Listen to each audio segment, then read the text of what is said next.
आम आदमी पार्टी के नेता अनुराग ढांडा ने बीजेपी सरकार पर निशाना साधा। अनुराग ढांडा ने कहा कि बीजेपी सरकार किसानों पर अत्याचार कर रही है।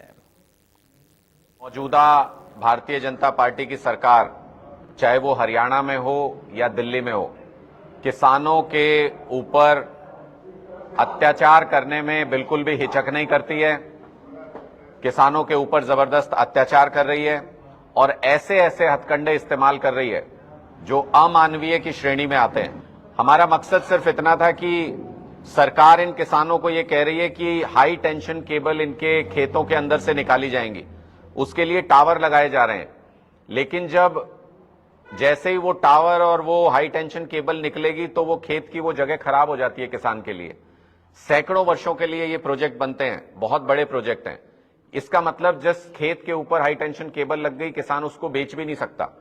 तो कोई ना कोई इनकम का सोर्स, परमानेंट सोर्स, या फिर उसको उसकी जमीन की कीमत के हिसाब से मुआवजा मिलना चाहिए, जो जमीन सरकार इस्तेमाल कर रही है, जिसके ऊपर किसान को यह भी अधिकार नहीं कि वो वहां कोई पेड़ लगा सके, वो ट्रैक्टर ट्रॉली भर के उसके नीचे से गुजार नहीं पाएगा, और बहुत सारी चीजें हैं जो किसान के लिए प्रतिबंधित हो जाती हैं उस पूरे इलाके में। और इसलिए किसान इस धरने पर बैठे हुए हैं कि हमारी जमीन की हमसे ही पूछे बिना अगर सरकार उस पर कब्जा कर रही है तो उसके खिलाफ लड़